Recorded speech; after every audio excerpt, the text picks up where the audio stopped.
ശീലവും സാക്ഷാൽ കൃഷ്ണനാ ഭഗവാന്റെ ധർമ്മരക്ഷോപായവും മുഹമ്മദിൻ സ്ഥൈര്യവും ഒത്തു കാണുന്ന ആ മഹാമനുഷ്യന്റെ പിൻഗാമികളാണെന്ന എന്നതിൽ നമുക്ക് അഭിമാനിക്കാം, അഹങ്കരിക്കാം.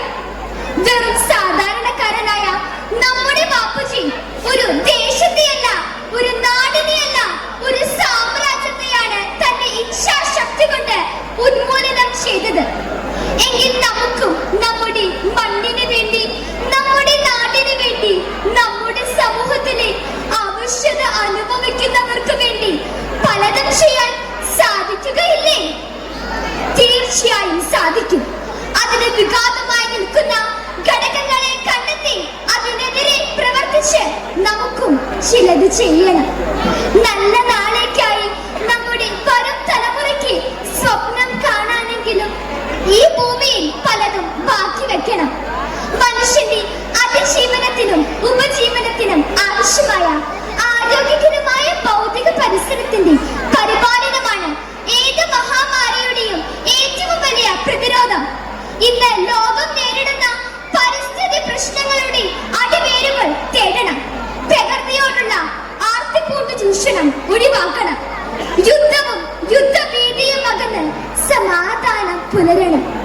വിഭവങ്ങൾ ജീവൻ രക്ഷിക്കാനല്ലാതെ ജീവൻ ഹനിക്കാൻ വിനിയോഗിക്കപ്പെടരുത്. അടുക്കളയുണ്ടായിട്ടും ഫാസ്റ്റ് ഫുഡിന്റെ രുചി തേടി പോകുന്ന വീടുണ്ടായിട്ടും വാടക വീടിന്റെ പ്രൗഢിയിലേക്ക് മടങ്ങുന്ന ഇന്നത്തെ പുതുതലമുറയോട് എനിക്കൊന്ന് പറയാനുണ്ട്. പുൽച്ചെടികൾ കൊടുങ്കാറ്റിനെ അതിജീവിക്കും പോലെ ജലസമൃദ്ധമായ പച്ചപ്പിലേക്ക് നമുക്ക് തിരികെ നടക്കാം. നാട്ടു നന്മകളെ ആസ്വദിക്കാം.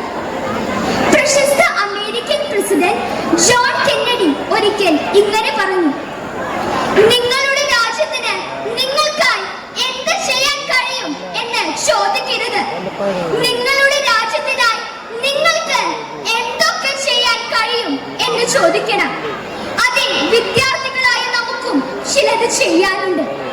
മഹാത്മാഗാന്ധിയുടെ ജീവിതം മാറ്റിമറിക്കാൻ ഒരു പുസ്തകത്തിന് ആയെങ്കിൽ ആ മഹാത്മാവിന്റെ ജീവിതത്തിൽ നമുക്കും ഒരു പാഠമാക്കണം. അവരുടെ ആത്മവിശ്വാസത്തിന്റെയും സന്തോഷത്തിന്റെയും ചിരി പടർത്താം.